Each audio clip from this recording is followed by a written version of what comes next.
Dé hawn na Mhòid. Sé hawn na Mhòid ach féis yelling na Gaelic, bhís a taring cúin cola, gus canan agus ceol I chórachaich.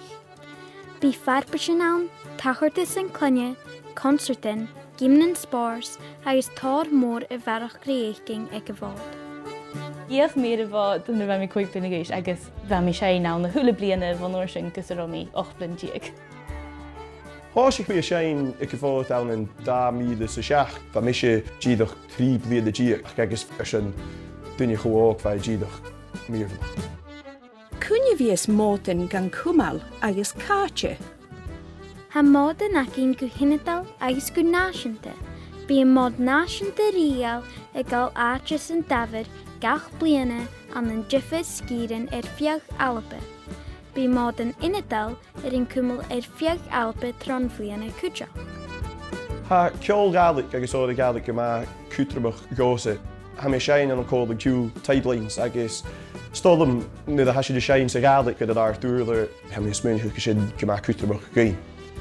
Dé hawn an Acadamaidh Mhòid. Bí Acadamaidh Mhòid I tafann uchchas do scolaran an árainn Gaelic I garis bartach agus ceol tro hisin an sein. Bí clán na féin blasad de gárainn Gaelic, ceol is bartach Gaelic.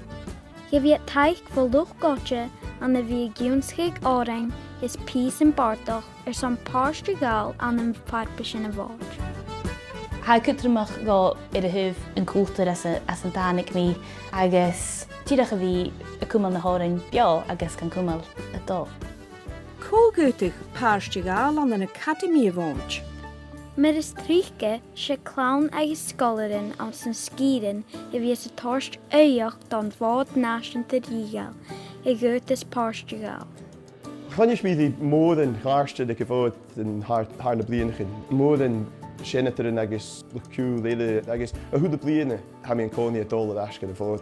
Có bhíos a curir dói Acadamaidh Mhòid.